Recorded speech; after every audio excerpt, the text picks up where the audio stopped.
Clavijo no estuvo en la foto de equipo de la larga noche con el director de la OMS.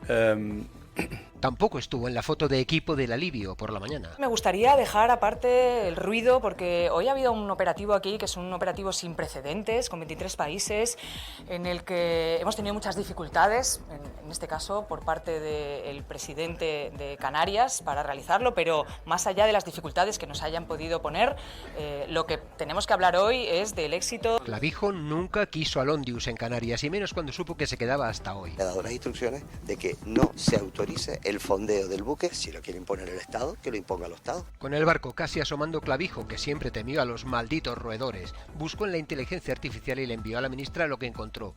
Las ratas son excelentes nadadoras, textual.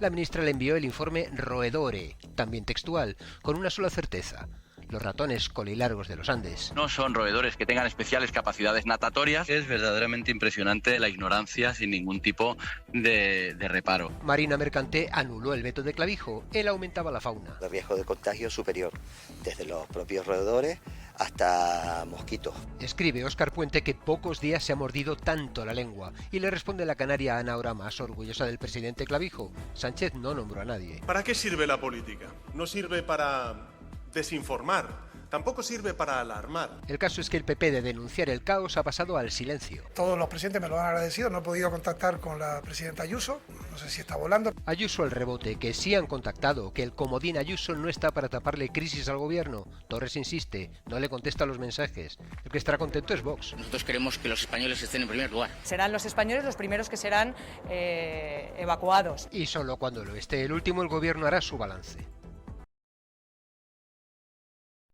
¿Qué tal? ¿Cómo están? Bienvenidos a una nueva mañana de radio. Es lunes 11 de mayo del año 26, es más de uno. Esto es la radio y les cuento una historia que es muy corta. El barco había partido de Barcelona y fondeó en Coruña un 26 de septiembre. Cargó 90 sacas de correo, 50 bueyes vivos y 70 toneladas de vino.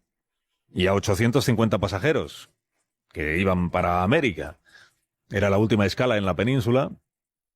En Coruña embarcó Rosalía Abreu, una multimillonaria cubana, que además de tropecientas maletas portaba una colección de chimpancés para su finca de La Habana, porque esta señora fue pionera en la cría de chimpancés en cautiverio, en cautividad. A los monos no consta que los examinara el veterinario antes de ser embarcados, pero a los emigrantes sí los examinó un médico. Tuvieron que pasar revisión porque la gripe estaba causando estragos. 1918. 160 de los emigrantes fueron rechazados porque tenían síntomas y por eso no pudieron embarcar. El siguiente destino de este barco, que se llamaba Infanta Isabel, era Las Palmas. Y el viaje iba bien hasta que empezó a ir muy mal. El virus había subido a bordo y la enfermedad se extendía entre el pasaje. Llegando a Gran Canaria, habían muerto ya 24 personas. En el barco ondeaba la bandera negra y amarilla en señal de contagio y las autoridades denegaron el permiso para fondear en el principal de sus puertos, en Las Palmas, y enviaron el barco a Gando, a la última punta de la isla. Y habilitaron malamente el lazareto que se había levantado allí 25 años antes. Se había levantado como centro de internamiento para enfermos en cuarentena, pero estaba medio abandonado, digamos que era el Zendal de la época. Fueron enviados hasta el lazareto de Gando practicantes, cocineros, un cura, 16 guardias civiles y unas monjas de la caridad. Y se fue desembarcando a los contagiados, hasta 200 de ellos, y se los metió allí, en condiciones muy precarias, sin apenas información, con la infantería de marina desplegada para sofocar la rebelión a bordo del Infanta Isabel, de donde intentaban lanzarse al mar pasajeros angustiados porque la infección no remitía, y con las poblaciones más próximas al lazareto levantadas en armas porque se sentían maltratadas por el gobierno de la nación, exponiéndolas al virus como si fueran ciudadanos de tercera. La historia de este barco, de la Infanta Isabel, de hace 100 años y pico, la han recordado estos días varios periódicos, también o sobre todo en Canarias. La historia del barco y la historia del lazareto de Gando, que más tarde fue utilizado como campo de concentración franquista. Ayer del lazareto se acordaba una vecina de Tenerife en conversación con el Corriere de la Sera, porque sabe que hay gran despliegue de medios de todos los países en Tenerife estos días, y esta vecina recordaba el lazareto como prueba de que Canarias, decía ella, siempre es el contenedor de Europa, a donde se envía lo que nadie quiere, sean leprosos o sean pasajeros de un crucero con antivirus. Fíjate la comparación. El malestar de una parte de la población canaria ha tenido algún eco, alguno, no mucho, en los diarios y en las televisiones extranjeras.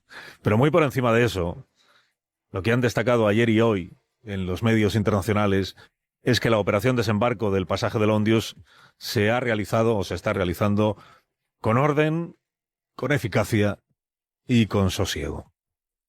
Como si en efecto España estuviera sobradamente preparada para asumir una crisis sanitaria como esta y compaginar las dos tareas que ha habido que hacer compatibles, que son acoger a los viajeros en riesgo y encapsular el virus, por si acaso sigue ahí el virus, para que este brote no se extienda.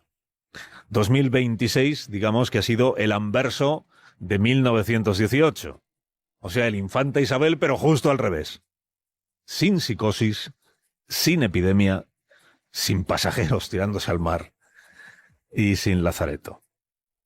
Según fueron estando listos los aviones para repatriar, se fue trasladando a los nacionales de cada país en orden y con concierto, con la Organización Mundial de la Salud supervisando y con periodistas de medio mundo comprobando que todas las reglas de seguridad sanitaria se iban cumpliendo.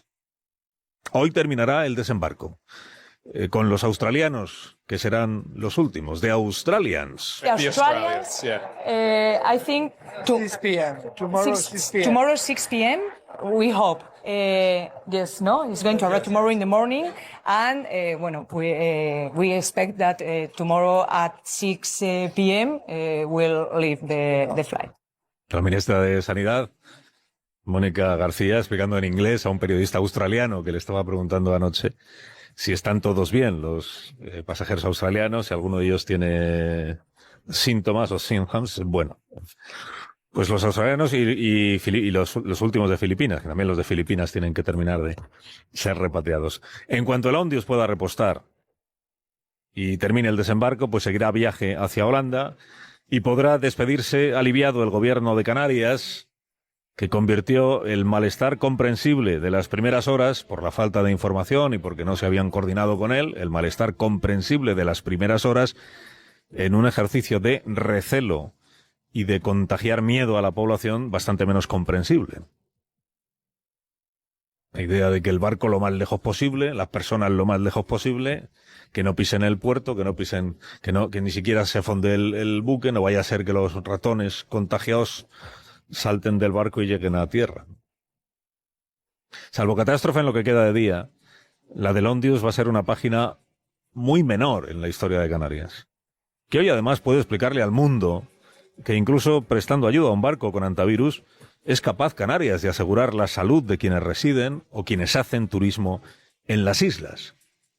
Y que el Papa es la mejor prueba de que viajar a Canarias es seguro. Quiero agradecer la acogida que caracteriza al pueblo de las Islas Canarias por permitir la llegada del crucero Ondius. Estoy contento de poder encontrarme con vosotros el próximo mes en mi visita a las islas. Y además el Papa no viene en crucero, lo cual facilita mucho las cosas. Bueno, agradecía al Papa al pueblo canario, nadie le ha preguntado, esa es la verdad, si acogen o no acogen, y si del gobierno canario hubiera dependido, seguramente no habría habido acogida, que tampoco es una acogida, es un desembarque usted aquí, que lo subimos a un avión y lo llevamos para Madrid o para París o para donde haga falta. Bueno, cuando una crisis se resuelve bien, y esta parece que se va a resolver bien, pues no pasa nada por decirlo e incluso por celebrarlo.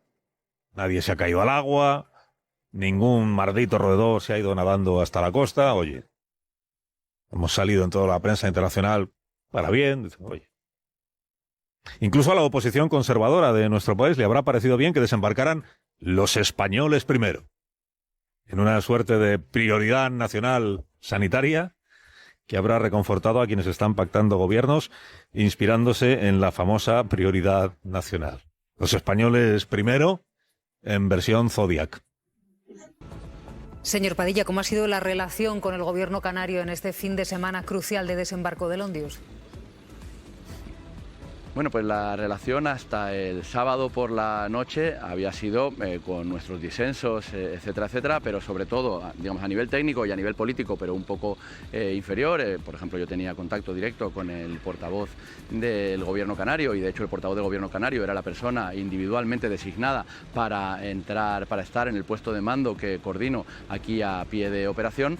Había sido razonablemente buena, con reuniones todos los días a las 9 y a las 7. De hecho, el día que me desplacé aquí a Tenerife conjuntamente con la Secretaria General de Protección Civil, tuvimos 2 reuniones y además de esas 2 reuniones hicimos una visita conjunta a todo el operativo en el puerto, el traslado hasta el aeropuerto y también en el aeropuerto, varias llamadas a lo largo del día y digamos que era razonable más allá del ruido que luego existía principalmente a niveles más altos en el espectro político. Dicho esto, pues bueno, una vez tomaron la decisión de que de manera muy evidente iban a intentar boicotear este operativo, nosotros seguíamos abiertos a que en el día de ayer participaran al nivel en el que habían designado, que era el portavoz del Gobierno dentro del operativo, pero decidieron no aparecer a ese respecto. La reticencia del presidente Clavijo a que el Ondius fondease, una reticencia hasta el último minuto prácticamente. Bueno, hay que recordar que la petición de que fondease y no atracase fue del presidente Clavijo, cosa que nosotros estábamos de acuerdo, porque justo además había sido Cabo Verde también que había fondeado, sabiendo que el fondeo, una de las cosas que hacía era complicar el operativo y alargarlo, porque supone no el desembarque directo a muelles, sino el tener que utilizar unas lanchas entre medias, que he de decir que gracias a la profesionalidad de todos los trabajadores que están participando en este operativo está yendo de manera perfecta, pero sí que añadía una complicación. Dicho esto, posteriormente el presidente Clavijo decidió que no quería ni siquiera que fondease, adució unas justificaciones que creo que a todos nos pueden parecer, al menos desde el punto de vista técnico, de salud pública y científico, cuanto menos sorprendentes, y bueno, a este respecto entiendo que en algún momento se manifestará más allá e intentará explicar si había algo de racionalidad detrás de ese comportamiento o simplemente era una ocurrencia. Cuando se refiere a cuando menos sorprendentes, ¿a qué se refiere, secretario? Bueno, yo creo que mandarle una captura de pantalla de una pregunta hecha a una inteligencia artificial de Google preguntando que si las ratas son buenas nadadoras, creo que desde luego es una ocurrencia. A ese respecto, como nosotros también tenemos que gestionar las ocurrencias, pedimos un informe al Centro de Control de Alertas de Emergencias Sanitarias acerca de la capacidad de que pudiera haber roedores infectados de hantavirus en el barco y pudieran saltar al agua, hacer el trayecto de unos 300 metros hasta el muelle y desde ahí subir por el muelle para colonizar la isla, y el informe era bastante tajante a ese respecto, creo que ha sido hecho público, todo el mundo lo puede leer, y desde el punto de vista científico-técnico era visto como una posibilidad remota, que era el término utilizado por el Centro de Control de Alertas y Emergencias Sanitarias. Bueno, estaba relatando, Pablo, cierta tensión, ¿no? El secretario con el Gobierno de Canarias, precisamente en un fin de semana clave para desembarcar el Ondius. Sin lugar a dudas. A ver, lo primero que creo que hay que destacar es que esta operación es muy compleja porque implica coordinación. Primero, horizontal, es decir, entre distintos departamentos del Gobierno, no dirigidos necesariamente por el mismo partido, sanidad, interior, exteriores, ¿vale? Que esto también es importante. Coordinación entre niveles de Gobierno, porque al final también en Protección Civil, por ejemplo, las autonomías tienen un papel. Y coordinación internacional. Ha habido más de 20 países implicados en todo este proceso y también la propia OMS. Yo creo que desde la perspectiva del desarrollo de la operación, sin lugar a dudas, ha ido bien. Ahora, ¿qué es lo que estamos viendo? La típica tensión entre gobiernos en términos de lo que daba a entender Canarias era una pobre comunicación por parte del Ejecutivo con ellos. Hubo un elemento para mí llamativo en todo este proceso, que es que Canarias nunca terminó de aterrizar en qué consistía esa mala comunicación. Porque hay que distinguir la diferencia entre comunicación y certidumbre. En una crisis nunca puedes dar una certeza total de lo que va a ocurrir. Hay un margen de incertidumbre. Pero cuando el propio presidente se le preguntaba cuáles son los aspectos que no han comentado con ustedes, nunca los aterrizaba. Entonces yo creo que a medida se fueron desarrollando los acontecimientos, hubo un punto de intersección en el que el gobierno le brindó, digámoslo así, un puente de plata al gobierno de Canarias, que es lo del fondeo. Claramente le dicen, bueno, pensamos que atracar es igualmente seguro, tú prefieres que fondee el barco, Vale, va a hacer más complicada la operación, pero tú puedes ponerte el tanto político de decir, he logrado impedir que este barco tome tierra y por lo tanto me agarro a este hecho. No entiendo muy bien por qué el presidente Clavijo ha insistido hasta el último minuto en desaprovechar ese balón de oxígeno que estaba recibiendo. Podría haber vendido claramente a sus electores en Canarias, he conseguido algo del gobierno, he garantizado mejor vuestra seguridad, todos contentos. Podría ser una posición en la que todo el mundo estuviera satisfecho. Y yo creo que aquí las críticas, cuando se hagan, se tienen que aterrizar en las alternativas concretas. Oiga, no estoy de acuerdo con esto que se ha hecho, ¿vale? ¿Qué alternativa proponía usted? ¿Qué alternativa proponía? ¿El que dejáramos que el barco continuara su camino hasta Países Bajos cuando la OMS decía que podía haber más riesgo de infección? ¿El que fuera un país que no tenía la infraestructura para poder desarrollarse? Es decir, a mí lo que me ha faltado es concreción en términos del operativo que hubiera propuesto Clavijo, que no se ha llevado a cabo. Yo creo que desgraciadamente él solo se ha metido en un callejón sin salida y yo tengo la percepción de que no le ha salido bien la operación.